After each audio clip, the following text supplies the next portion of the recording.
ዛሬ የተገለጠ የክብር ምስጢር በሚል ርዕስ እንነጋገራለን። የተገለጠውን የክብር ምስጢር በዚህ ጊዜ ከእናንተ ጋር አወራለሁ። የተገለጠውን የክብር ምስጢር ለሰው ልጆች የተገለጠ የክብር ምስጢር እንዳለ እናውቃለን። ይህን የተገለጠ የክብር ምስጢር ደግሞ ምንድነው የሚለው እናያለን። ይህን የተገለጠ የክብር ምስጢር ለማወቅ ምን ማድረግ አለብን ወይም ደግሞ ልናውቅበት የምንችልበት መንገድ ምንድነው የሚለውንም እናያለን። ከዛ ባሻገር ደግሞ ራሱ የተገለጠው የክብር ምስጢር ምንድነው የሚለውንም እናያለን። የተገለጠው የክብር ምስጢር ካወቅን በኋላ ደግሞ ይህ የተገለጠ የክብሩ ምስጢር ለኛ ምንድነው የሚያደርግልን ወይስ በእኛ ህይወት የሚለውጠው ነገር ምንድነው የሚለውንም እናያለን። ቀጥሎ ከተገለጠና የሚጠቅመን መሆኑን ለኛም የተዘጋጀ ነገር ያለ መሆኑን ካወቅን በኋላ ደግሞ በህይወታችን አሁን ባለንበት ዓለም ይህ የተገለጠ የክብር ምስጢር እንዴት በህይወታችን ሊገለጥ ይችላል፣ እንዴት ተግባራዊ ሊሆን ይችላል የሚለውን በተከታታይ እንነጋገራለን። ዛሬ ልናየው የሚገባ እንደ መግቢያ የሚሆነንን የዚህም የተገለጠ የክብር ምስጢር እንዴት ማወቅ እንደምንችል ነው። ስለተገለጠው የክብር ምስጢር ስንነጋገር ይህ የተገለጠ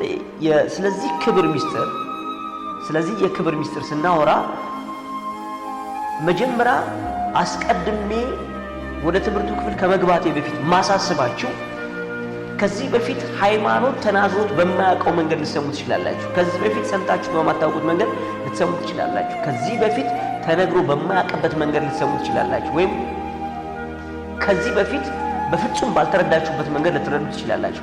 ምክንያቱም የእግዚአብሔር ቃል ዕለት ዕለት እየበራ እየተገለጠ እየጨመረ የሚሄድ ስለሆነ እግዚአብሔር ሐሳቡን ለኛ ለልጆቹ ስለሚያብራራ ጳውሎስ እንዳለ ሰው በደረሰበት በዚያ ይመላለስ። ከዛ ባሻገር ደግሞ ሌላ ነገር እንዲገለጥለት የሚፈልገው ነገር ካለ እግዚአብሔር በጊዜው ይገልጥለታል እንዳለ።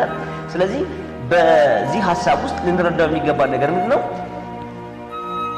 መረዳት በጊዜ ውስጥ ትልቅ ያለው መረዳት እየጨመረ የሚሄድ ሌላ ጊዜ ግን ከሱ የበለጠ የሰፋ የጨመረ ክብሩ፣ ድምፁ፣ ኃይሉ ደግሞ በእኛ ህይወት ውስጥ የሚገለጥበት መንገድ እኛንም የሚጠቅመንና ለኛም የሚረዳበት መንገድ እየጨመረ እንደሚወድ ግንዛቤ መያዝ አለብን። በዘመናት መካከል ሰዎች የእግዚአብሔርን ቃል አንስተዋል። የእግዚአብሔር ቃል ከተነሳ በኋላ ሰዎች በራሳቸው የአእምሮ መጠን ሊለቁት ሞክረዋል። በተረዱበት የአእምሮ መጠን ለመንቀሳቀስ ሞክረዋል። ይህ ማለት ግን መጽሐፍ ቅዱስ ውስጥ ያለው የእግዚአብሔር ሐሳብ በሙሉ በእነሱ ሰዎች ልክ ታውቋል ማለት አይደለም። ስለዚህ አሁን የምነጋገርበት መጠን እደግመዋለሁ፣ አሁን የምነጋገርበት መጠን ከዚህ በፊት ሰምተነው በማናቀው መጠን፣ ከዚህ በፊት ሰምተነው በማናቀው ልክ፣ ከዚህ በፊት አውቀን አንብበን እንኳን በእርግጥ እንደዚህ አይነት ቃል አለ እስክንል ድረስ ሊያደርገን ይችላል። ስለዚህ በዚህ የልባችሁ ዝግጅት ውስጥ የተገለጠውን የክብር ምስጢር እንዴት ማወቅ እንችላለን? ምንድነው መንገዱ የሚለውን እንደ መግቢያ አነጋገርና ከዛ የተገለጠው ክብርስ ምንድነው? የተገለጠውን ክብር ካወቅን በኋላ ደግሞ ይህ የተገለጠ ክብር ለኛ ምንድነው የሚጠቅመን? ምን ያህል ድረስ ነው የሚጠቅመን? የት ድረስ ነው የሚያደርሰን? የት ድረስ ያከብረናል? የት ድረስ ነው የሚያከብረን የሚለውን ደግሞ እናያለን። ከዚህ ባሻገር ደግሞ ይሄ ክብር ከተነገረና ካወቅን በኋላ እንዴት ነው ልንረዳው በእኛ ህይወት ሊገለጥ የሚችለው? እንዴት ነው ማንፈስ የሚያደርግ የሚለውን ነገር እናያለን። ኤርምያስ ምዕራፍ 29 ላይ እግዚአብሔር ሲናገር እንደዚህ ያለ በኤርምያስ በኩል ኤርምያስ ምዕራፍ 29 ቁጥር 11 ላይ እኔ እግዚአብሔር ይባረክ፣ እኔ ለእናንተ የማስባትን ሐሳብ እኔ ያውቃለሁ፣ ለእናንተ የማስባትን ሐሳብ እኔ ያውቃለሁ፣ ፍጻሜና ተስፋ እሰጣችሁ ዘንድ የሰላም ሐሳብ ነው ማለት። ስለዚህ የኛን ጉዳይ የሚያውቀው፣ የኛን ጉዳይ የሚረዳው፣ የኛን ጉዳይ ያዘጋጀው፣ የኛን ጉዳይ በእኛ ጉዳይ ላይ ከዘላለም ጀምሮ እስከ ለዘላለም ከጥንት ከጅማሬያችን ጀምሮ ከጅማሬያችን በፊትም በእግዚአብሔር ሐሳብ ውስጥ ስለኛ የተባለው ነገር የሚያውቀው እግዚአብሔር ነው። የሚያውቀው እግዚአብሔር ብቻ ሳይሆን ደግሞ ያወቀው ደግሞ ለኛ መልካም ሐሳብ ብቻ ነው። ፍጻሜ ያለው ተጀምሮ የማይቆም የሚያልቅ የሚጠናቀቅ ግን የሰላም የሆነ ሐሳብ የክብር የሆነ ሐሳብ ነው ያለኝ እግዚአብሔር። ስለዚህ የክብር ሐሳብ አለው እግዚአብሔር ለሰው ልጆች፣ የሰላም ሐሳብ አለው እግዚአብሔር ለሰው ልጆች። ይሄ ሐሳብ ደግሞ በእግዚአብሔር ዘንድ የተዘጋጀ ነው። እግዚአብሔር አውቀዋለዋል። በመጀመሪያ ይህንን ሐሳብ ለመረዳት ስንሞክር፣ ይህን የተገለጠ ክብር ለማወቅ ስንሞክር መረዳት ያለብን ነገር ይሄ ሐሳብ በእኛ ዓለም ያልነበረ ነው። በሰው ዓለም ያልነበረ ነው። በምድር ላይ ያልነበረ ነው። በፍጥረታዊው ዓለም ውስጥ ያልነበረ ሐሳብ ነው። በእግዚአብሔር ዓለም ውስጥ ብቻ ያለ፣ በእግዚአብሔር ዓለም ውስጥ ብቻ የታሰበ ብቻ አይደለም፣ የተደረገ ብቻ አይደለም፣ የተገለጠ ሐሳብ ነው። ነገር ግን እደግመዋለሁ፣ በጣም እርግጠኛ ሆኜ የምነግራችሁ በእግዚአብሔር ዓለም ውስጥ ብቻ ያለ ነው። በእግዚአብሔር ዓለም ውስጥ ያለ ብቻ ስንል ምን ማለት ነው ካል፣ አንደኛ ነገር በእግዚአብሔር ዓለም ውስጥ መኖሩ የመጀመሪያው መጠኑ እኛ በምናውቀው መጠን አይደለም፣ እኛ በምንረዳው መጠን አይደለም፣ እኛ በምንችለው መጠን አይደለም፣ እኛ በምናስተውልበት መጠን አይደለም። ችሎታው እኛ በምንችልበት ችሎታ አይደለም፣ እኛ በምናውቅበት ዕውቀት አይደለም፣ እኛ በምንረዳበት መረዳት አይደለም፣ እኛ በምንሰፍርበት መስፈር አይደለም፣ እኛ በምንለካበት መለኪያ አይደለም።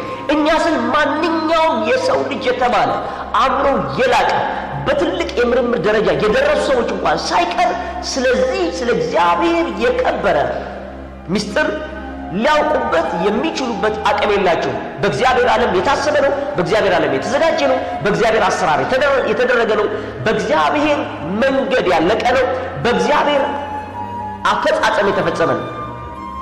ስለዚህ ስለከበረው ነገር ስናስብ መጀመሪያ በሰው ዓለም አለመኖሩን፣ በሰው ዘንድ አለመታወቁን፣ በሰው ዓለም ውስጥ የሌለ መሆኑን ማወቅ መቻል አለብን። ለዚህም አንደኛ ቆሮንቶስ ምዕራፍ 2 ላይ ሲናገር እንደዚህ ይላል። ስለዚህ ስለተዘጋጀልን ክብር ሲናገር አንደኛ ቆሮንቶስ ምዕራፍ 2 ቁጥር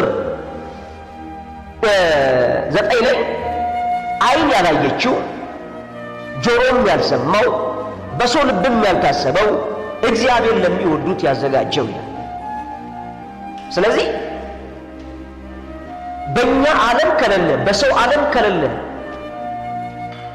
ፈጽሞ በዚህ ዓለም ከሌለ፣ በዩኒቨርሱ ውስጥ በአካላዊው ዓለም ውስጥ ከሌለ፣ በእግዚአብሔር የመንፈስ ዓለም ውስጥ ካለ፣ በእግዚአብሔር አጀንዳ ውስጥ ካለ፣ በእግዚአብሔር ሐሳብ ውስጥ ካለ፣ በእኛ ዘንድ ግን ከሌለ፣ ይሄ ሐሳብ በእርግጥም ቃሉ እንደሚናገረው ዓይን አላየውም፣ ጆሮም አልሰማውም፣ የሰው ልብም አላሰበው። ስለዚህ የሰው ልብ ካላሰበው፣ ዓይን ካላየው፣ ጆሮ ካልሰማው እግዚአብሔር ለሚወዱት ያዘጋጀው ከሆነ ልናቀው የሚገባ ነገር ምንድነው ካል፣ አንደኛ በእኛ ዓለም አለመኖሩ፣ ፈጽሞ ሰው አይቶት አለማወቁን፣ ፈጽሞ ሰው አስቦት አለማወቁን፣ ፈጽሞ ሰው አስቦት የማያውቅ መሆኑን። ስለዚህ በሰው ዓለም የሌለ ግን በእግዚአብሔር ዓለም ያለ መሆኑ። በዚህ ክፍል ላይ ቁጥር 9 ሲናገር ዓይን ያላየችው ጆሮም ያልሰማው በሰው ልብም ያልታሰበው ካለ በኋላ እግዚአብሔር ለሚወዱት ያዘጋጀው ነው። ስለዚህ ያዘጋጀው እግዚአብሔር ነው። ለማን? ለሚወዱት። ስለዚህ ይህንን የተገለጠ የክብር ምስጢር ለማወቅ መጀመሪያ ነገር በሰው ዓለም አለመታወቁን፣ በሰው ዓለም አለመታሰቡን ማወቅ ያስፈልጋል። ይህንን ካወቅን፣ ይህንን ከያዝን፣ ከዚህ በኋላ የሚገለጥልን ክብር ስንሰማ፣ መጽሐፍ ቅዱስ ውስጥ የተገለጠልን ክብር መጠን ስንሰማ አንፈራም። ሰዎችም አያስፈራሩንም። ከዚህ በፊት ሃይማኖት ሰፍሮ ትክክል አይደለም ብሎትም ከሆነ ልንፈራው አንችልም። ለምን? ምክንያቱም ከዚህ በፊት የነበሩ የሃይማኖት ተቋማት በሙሉ ከነበረባቸው የእውቀት እጥረት የተነሳ ጊዜውም ስላልነበረ የእግዚአብሔር የክብር ልቀት የእግዚአብሔርን ክብር በማወቅ ምድር ስለምትሞላ የእግዚአብሔርን የክብር መጨመር፣ የድምፁን መጨመር፣ የእውቀቱን መጨመር ለማስተናገድ ፍቃደኛ ስላልነበረ ከዚህ በፊት የነበረው የሃይማኖት አስተሳሰብ የእግዚአብሔር ነገር ሰፍሮ ለክቶ መዝኖ አስቀምጦታል። ስለዚህ እንድናልፍ አይፈልግም፣ እንድንሻገር አይፈልግም፣ ተሻግረን እንድናውቅ አይፈልግም። ከዚህ በፊት የሰፈሩ ሰዎችን ብቻ ስፍር እንድንነጋገር ይፈልጋሉ። ከዚህ በፊት የለኩበት መለኪያ ልክ ብቻ እንሰማ ይፈልጋል። የኛ መለኪያ መጽሐፍ ቅዱስ ብቻ ነው። የኛ መስፈሪያ መጽሐፍ ቅዱስ ብቻ ነው። የኛ ልናውቀው የምንችለው መጠን መጽሐፍ ቅዱስ የነገረን ብቻ ነው። መጽሐፍ ቅዱስ የነገረን ደግሞ ለማወቅ በሚቀጥለው ማነሳበት ቢሆንም መጽሐፍ ቅዱስ የነገረን ለማወቅ ግን ራሳችንን ማዘጋጀት አለብን። ራሳችን መክፈት አለብን። ራሳችን ማለት በዚህ መለቀቅ ይጠበቅብናል። ኢሳይያስ ምዕራፍ 55 ከቁጥር 7 ጀምሮ የእግዚአብሔር ቃል ሲናገር እንደዚህ ይላል። ያየነው ኒድ ኢሳይያስ ምዕራፍ 55 ከቁጥር 7 ጀምሮ ኢሳይያስ ምዕራፍ 55 ከቁጥር 7 ጀምሮ በተለይ ቁጥር 8 ላይ ረገጥ አድርጌ ልናገር፣ እናንተ ከ7 ጀምሮ ይዩት። ሐሳቤ እንደ ሐሳባችሁ መንገዳችሁም እንደ መንገዴ አይደለም ይላል እግዚአብሔር። ስለዚህ የእግዚአብሔር ሐሳብ እንደ ሰው ሐሳብ አይደለም። የእግዚአብሔር መንገድ እንደ ሰው መንገድ አይደለም። መንገድ ስንል እግዚአብሔር የሚሰራበት፣ የሚያደርግበት፣ የሚፈጥርበት፣ የሚቀይርበት፣ የሚለውጥበት፣ የሚያከብርበት፣ የሚያዋርድበት፣ የሚጥልበት፣ የሚያነሳበት የትኛውም መንገዱ በሰው ዓለም ውስጥ የሚታወቅ አይደለም። ይህንን መስፈሪያ ከያዝን፣ ይህንን መለኪያ ከያዝን፣ የእግዚአብሔር ሐሳብ ከሰው ሐሳብ የላቀ መሆኑን ከያዝን፣ የእግዚአብሔር መንገድ ከሰው መንገድ የላቀ መሆኑን ከያዝን፣ ይህንን የተገለጠ የክብር ምስጢር ልናውቀው የምንችል እግዚአብሔር በተናገረበት ልክ ለመስማት ፈቃደኛ ስለሆን እንጂ በሰው መስፈሪያ ስንሰፍር አይደለም። በሰው መለኪያ ስንለካ አይደለም። በሰው መመጠኛ መጠን ስንመጥን አይደለም። በሰው ልኬት ስንጠቀም አይደለም።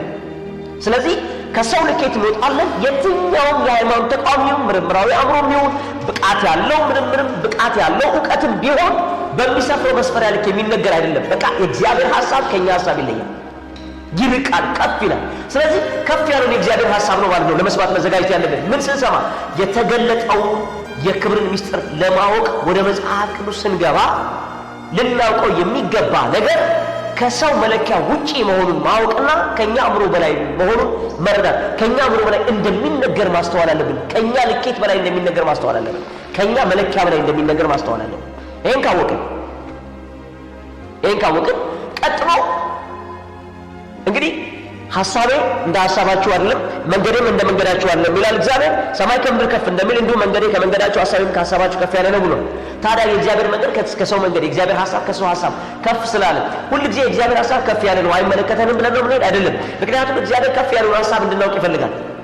ከፍ ያለውን ሐሳብ እንድንረዳ ይፈልጋል። ከፍ ያለውን ሐሳብ እንድናውቀው ይፈልጋል። የሚቀጥለው ይሄንን ሐሳብ ስንነጋገር ከፍ ያለ መሆኑን ካወቅን፣ ከሰው ሐሳብ ውጪ መሆኑን ከተረዳን፣ በዚህ መለኪያ ከያዝን፣ በእግዚአብሔር መስፈሪያ ከሰፈርን፣ በእግዚአብሔር መለኪያ ከለካን፣ በእግዚአብሔር መጠን ካወቅን፣ እግዚአብሔር ሊናገርበት በፈለገበት መጠን ብቻ ከተረዳን፣ የሚቀጥለው ነገር ምንድነው ከኛ የሚጠበቀው? ይሄንን መጠን ይሄን መስፈሪያ ልናውቀውና ልንረዳው የምንችለው ደግሞ የእግዚአብሔር መንፈስ ሲያስረዳን፣ ሲያብራራልን፣ ሲገልጥልን ብቻ ነው። ምክንያቱም አስቀድሜ እንዳልኩት ይሄ ሐሳብ በእግዚአብሔር ዘንድ ያለ እንጂ በሰው ዘንድ ያለ አይደለም። ዓይን ያየው አይደለም፣ የሰው ሐሳብ የሰማው አይደለም፣ የሰው ሐሳብ የተረዳው አይደለም፣ የሰው ጆሮ የሰማው አይደለም። በሰው ሐሳብ ውስጥ የለም፣ በሰው ልብ ውስጥ የሌለ ነው፣ በራሱ በእግዚአብሔር ልብ ውስጥ ያለ ነው። ስለዚህ ራሱ በእግዚአብሔር ልብ ውስጥ ያለው ነገር ሊነግረን የሚገባው ማን ነው? ራሱ እግዚአብሔር ነው። የእግዚአብሔር መንፈስ ሊነግረን ይገባል። የእግዚአብሔር መንፈስ እንዲነግረን ማለት አለብን፣ ራሳችን ማዘጋጀት አለብን። የእግዚአብሔር መንፈስ እንደሚነግረን ምን ይላል? እዚሁ አንደኛ ቆሮንቶስ ምዕራፍ 2 ላይ ሲናገር ስለዚህ የክብር መገለጥ የሚነግረን ማን መንፈስ መሆኑን ሲያስረዳ እንደዚህ ብሎ ይናገራል። መንፈስም የእግዚአብሔርን ጥልቅ ነገር እንኳን ሳይቀር ሁሉን ይመረምራልና፣ መንፈስ የእግዚአብሔርን ጥልቅ ነገር እንኳን ሳይቀር ሁሉን ይመረምራልና ለእኛም እግዚአብሔር በመንፈሱ በኩል ገለጠው ይላል። ስለዚህ የእግዚአብሔር መንፈስ ሁሉን ይመረምራል። ሁሉን ብቻ ሳይሆን የእግዚአብሔር ጥልቅ ነገር እንኳን ሳይቀር ይመረምራል። የእግዚአብሔር መንፈስ ሁሉን የሚመረምር ነው። የሚመረምር ብቻ ሳይሆን የእግዚአብሔር ውስጥ የተቀመጠውን ሐሳብ ጥልቅ ዲፕ ቲንግስ ኦፍ ጋድ፣ የእግዚአብሔርን ጥልቅ የሆነ ሐሳብ፣ በሰው ዓለም ውስጥ ፈጽሞ የሌለን ሐሳብ፣ በሰው ዓለም ውስጥ የሌለን ዕውቀት፣ በሰው ዓለም ውስጥ የሌለን አደራረግ፣ በሰው ዓለም ውስጥ የሌለን አሰራር፣ ነገር ግን በእግዚአብሔር ዓለም ውስጥ ያለን አሰራር፣ በእግዚአብሔር ዓለም ውስጥ ያለን አደራረግ፣ በእግዚአብሔር ዓለም ውስጥ ያለን ሐሳብ የሚነግረን የእግዚአብሔር መንፈስ ብቻ ነው። ነገር ግን ይሄ መንፈስ ይነግረናል አለ። መንፈስም የእግዚአብሔር ጥልቅ ነገር እንኳን ሳይቀር ሁሉን ይመረምራልና ለእኛ እግዚአብሔር በመንፈሱ በኩል ገለጠው። ስለዚህ እግዚአብሔር በመንፈሱ በኩል ለእኛ ይገልጥልናል ማለት ነው። በመንፈሱ በኩል የሚገልጥልን ምን ነው? እኛ የምናውቀውን አይደለም፣ እኛ የምንችለውን አይደለም፣ እኛ ልንሰፍረው የምንችለውን ልንለካው የምንችለው አይደለም። የሚገልጥልን መንፈስ ለእኛ የገለጠልና የሚገልጥልን እግዚአብሔር የሚችለውን የእግዚአብሔርን አደራረግ፣ የእግዚአብሔርን አሰራር፣ የእግዚአብሔርን ሐሳብ ነው። ስለዚህ መንፈስ እንዲገልጥልን መንፈስን ስንጠይቀው እና ወደ መጽሐፍ ቅዱስ ገብተን ጌታ መንፈስ ቅዱስ ሆይ ቃልህን መገለጥን ስጠኝ ስንል ከዚህ በፊት በሰፈርንበት መስፈሪያ ለመስማት ከፈለግን እግዚአብሔርን ሳንሰማ እንወጣለን፣ መንፈስን ሳንሰማ እንወጣለን፣ መንፈስን ሳንረዳ እንወጣለን። ስለዚህ ምን ማድረግ ነው ያለብን? ልኬቱ በእግዚአብሔር ልክ መሆኑን መያዝ፣ የእግዚአብሔር መንፈስ ደግሞ እንደሚገልጥልን ማወቅ። ይህንን ስለ እግዚአብሔር መንፈስ መግለጥ ሲናገር ምን ይላል? በእርሱም ውስጥ ካለው ከሰው መንፈስ በቀር ለሰው ያለውን የሚያውቅ ሰው ማን ነው አለ። አንድ ሰው ውስጥ ያለውን ሐሳቡን የሚብላላበትን ነገር ምን እንደሚያቅድ፣ ምን እንደሚወስን፣ ምን ለማድረግ እንዳሰበ ራሱ ሰውየው ካልነገረን በስተቀር ልናውቅ አንችልም ማለት። ስለዚህ ማን ነው ሊነግረን የሚገባ? ሰውየው ራሱ ግን ሐሳቤ እንደዚህ ነው፣ እንደዚህ ልሰራ አስቤያለሁ ሲል ሐሳቡን እናውቃለን። ልክ እንደዚህ እግዚአብሔር ውስጥ ስለ ሰው የታቀደውን፣ በዓለም ላይ የታቀደውን፣ በዩኒቨርሱ ላይ የታቀደውን የዘላለሙን የእግዚአብሔርን አጀንዳ የሚነግረን ራሱ እግዚአብሔር ነው ይላል። እንዴት? እንዲሁም ደግሞ ከእግዚአብሔር መንፈስ በቀር ለእግዚአብሔር ያለውን ማንም አያውቅም። ስለዚህ ለእግዚአብሔር ያለውን የሚያውቀው ራሱ የእግዚአብሔር መንፈስ ብቻ ነው። ስለዚህ ለእግዚአብሔር ያለውን እግዚአብሔር ለእኛ ያዘጋጀልን፣ እግዚአብሔር ለእኛ የነገረን፣ እግዚአብሔር ለእኛ የሚያውቀውን ነገር እግዚአብሔር ለእኛ ያዘጋጀልን፣ ያከበረንን፣ ያላቀንን፣ የጠራንን መጠን የሚያውቀው የእግዚአብሔር መንፈስ ነው።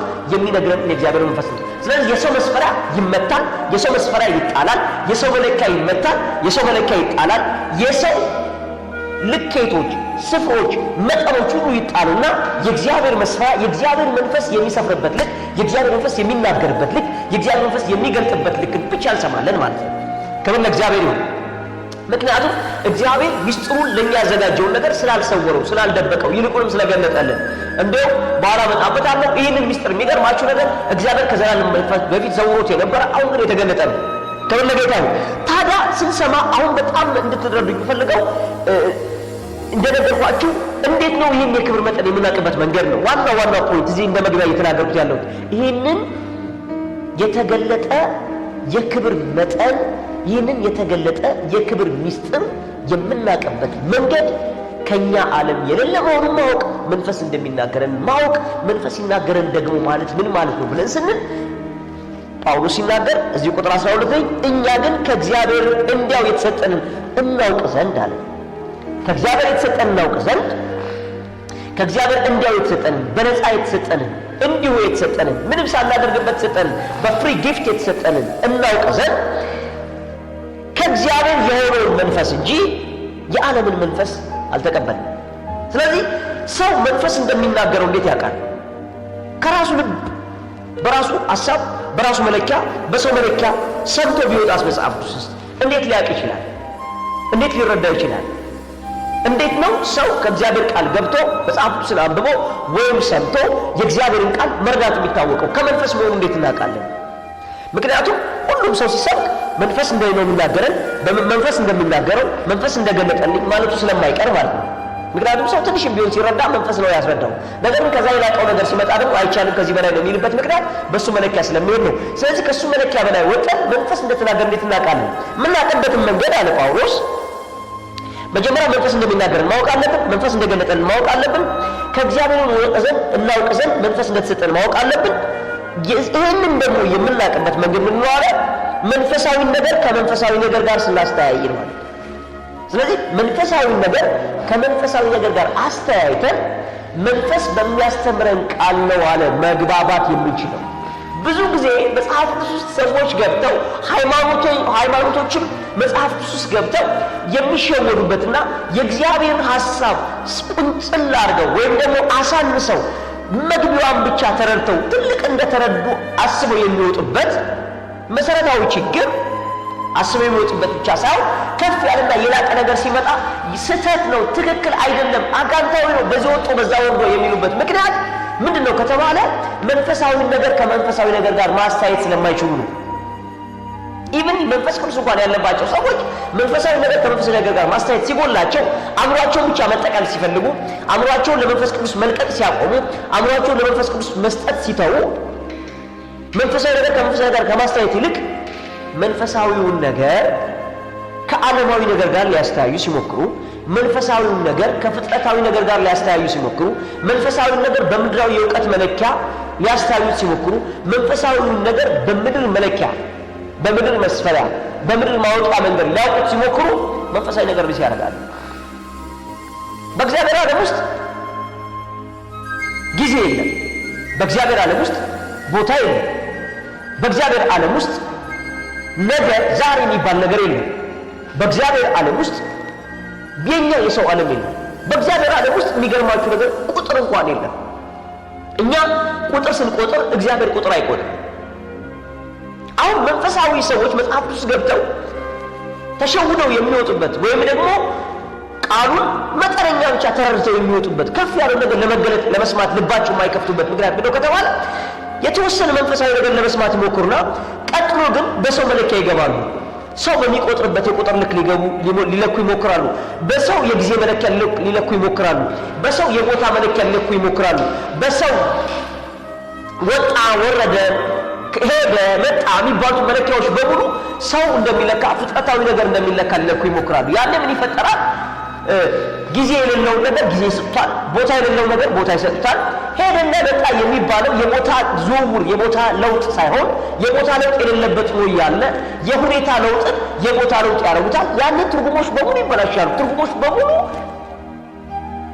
ከመንፈሳዊ ትርጉም ይወጡና ወደ አካላዊ ትርጉም ይመጣሉ። ያንን መገለጥ የሚባለው ነገር ላይ ወጥተን ምድራዊ ነገር ልናደርገው ሞክራለን። ያኔ ልናገኝ የሚገባውን ክብር እናጣለን። ልናገኝ የሚገባውን ክብር መልመድ ሳንችል እንቀራለን። ልንለማመደው የሚገባውን የእግዚአብሔርን የክብር ልምምድ ሳንለማመደው እንቀራለን። ስለዚህ መንፈሳዊ ነገር ከመንፈሳዊ ነገር ጋር ማስተያየት በመንፈስ የመስማት መለኪያ ነው። እደግመዋለሁ። መንፈሳዊውን ነገር ከመንፈሳዊ ነገር ጋር አስተያየቱ መንፈስን መስማት የመንፈሳዊ መለኪያ ነው። ሰው ከመንፈስ እንደሰማ የሚለካው መንፈሳዊ ነገር ከመንፈሳዊ ነገር ጋር መዝኖና ለክቶ ይሰማል። እግዚአብሔር ይባረክ። ስለዚህ መንፈሳዊ ነገር ከመንፈሳዊ ነገር ጋር አስተያየተን መንፈስ በሚያስተምረን ቃል ይህን እናገራለን እንጂ የሰው ጥበብ በሚያስተምረን ቃል አይደለም ማለት። ስለዚህ የሰው ጥበብ ከሚያስተምርበት መለኪያ መውጣት አለ። የሰው ጥበብ የሚያስተምረን ምንድነው ስንል ቀደም እንደጀመርኩላችሁ ቁጥር፣ መለኪያ፣ ቦታ፣ ጊዜ፣ ሁኔታ የሚባሉ ሰዋዊ ነገሮች በሙሉ የሰው ጥበብ ናቸው። የሰው መለኪያ ናቸው። የሰው ማወቂያ መንገድ ናቸው። እኛ መንፈሳዊ ነገር የምናውቅበት መንገድ ግን ከዚህ ውጪ ነው፣ ሰማያዊ ነው። እንዴት? ለምሳሌ በእኛ ህይወት ውስጥ የተፈጠረው ደህንነት፣ በእኛ ህይወት ውስጥ ያገኘነው ሳልቬሽን፣ በእኛ ህይወት ውስጥ ያገኘነው ሪዴምሽን መቤዠት እንኳን ያገኘነው ከሰው ስርዓት ውጭ ነው።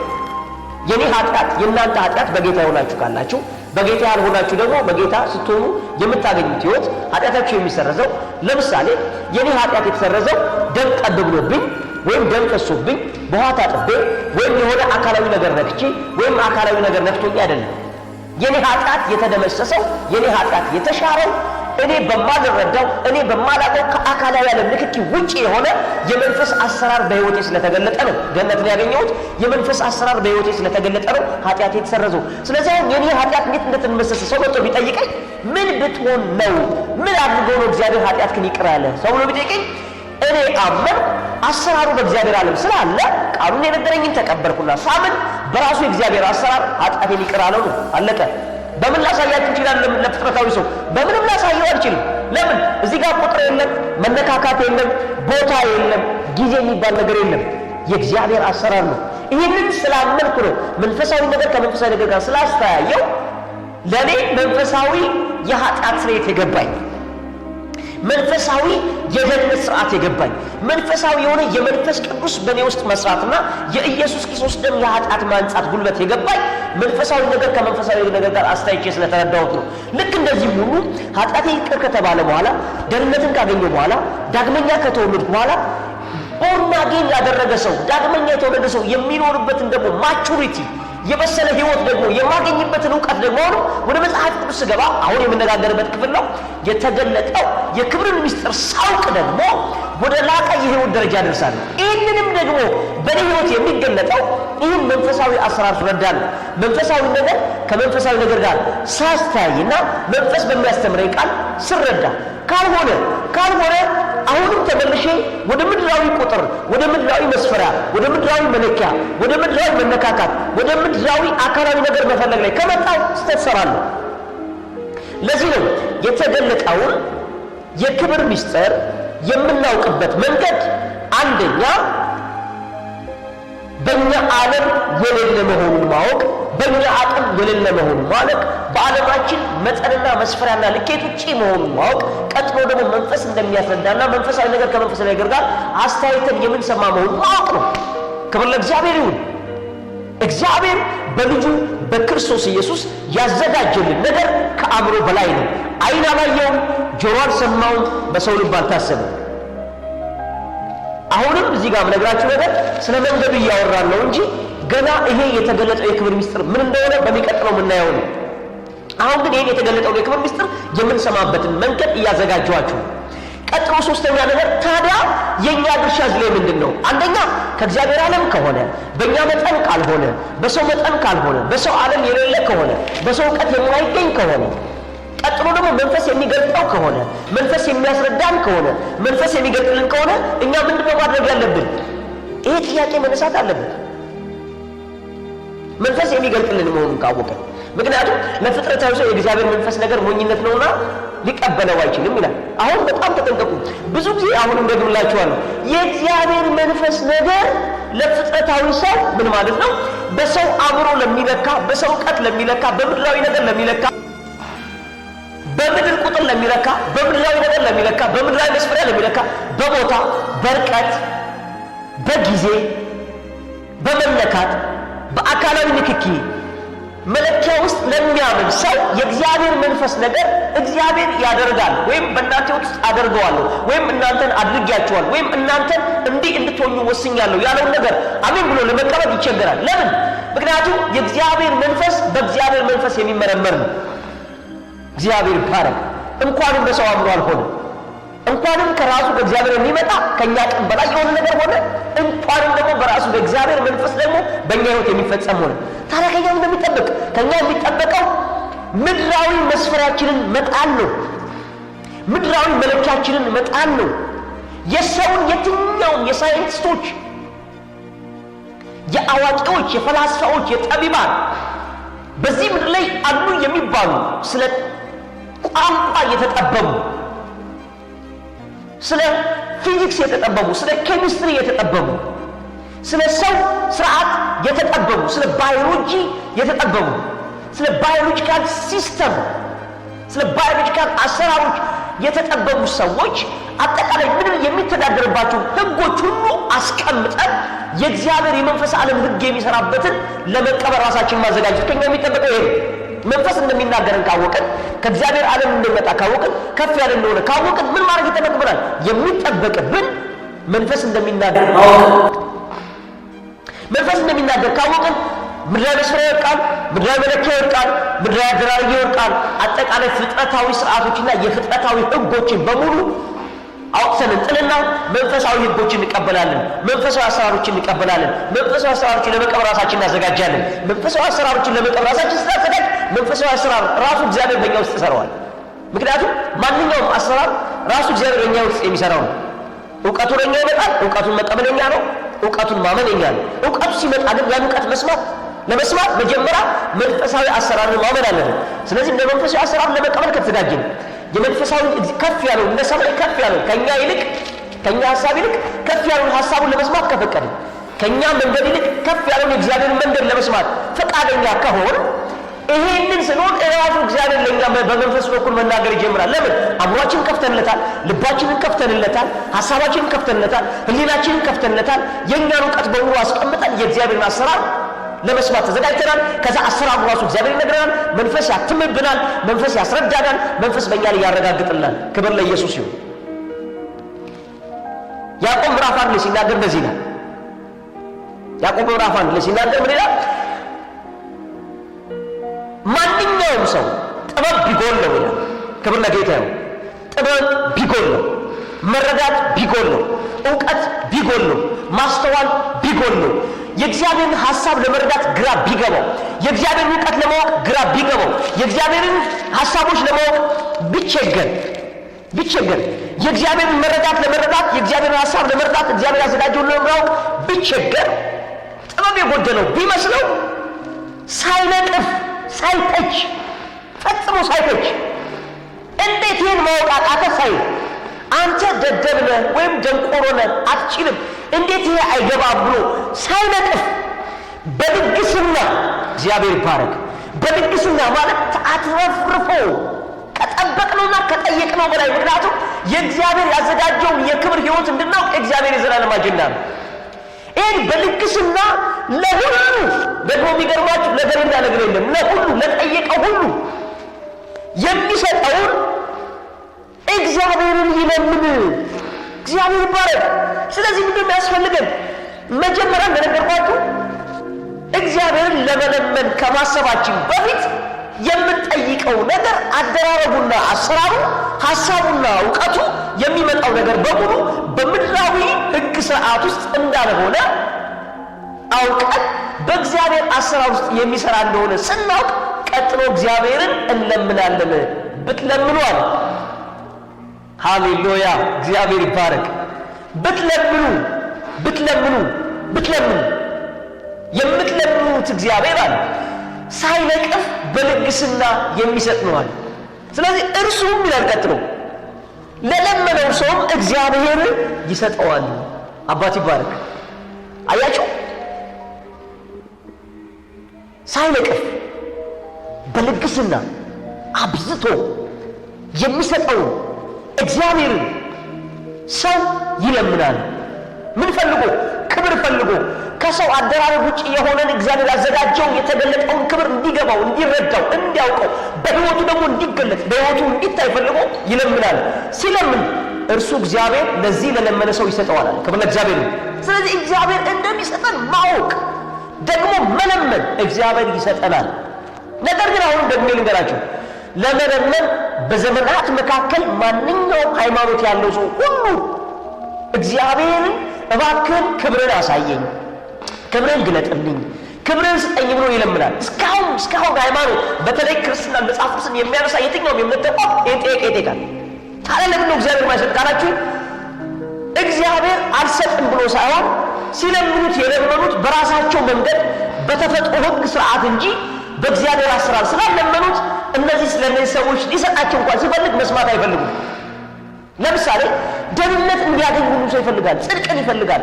ግን ደህንነት የሚገኝበት መንገድ እግዚአብሔር በሚሰራው አሰራር በኢየሱስ ክርስቶስ በመስቀል ላይ የተደረገውን በማመን ነው ስትሏቸው፣ ከታች ወርጄ ነው የምነግራቸው ስትሏቸው፣ የለም ሰዎች እኔ ተራራ ወጥቼ እግሬ ተልጦ ደግሞ ጾም ጸሎት አድርጌ ጉልበቴ ተፍቆ ጨጓራዬ ተልጦ ተርቤ ተቸግሬ ቅማል ባራቴ ላይ ፈልቶ ጸጉሬን ተቆርጬ ደግሞ ሽራ ተሸክፌ አለባበሴን እንደዚህ አድርጌ ነው እንጂ እንዴት እግዚአብሔር ዝም ብሎ ይቅር ሊለኝ ይችላል ይላቸዋል።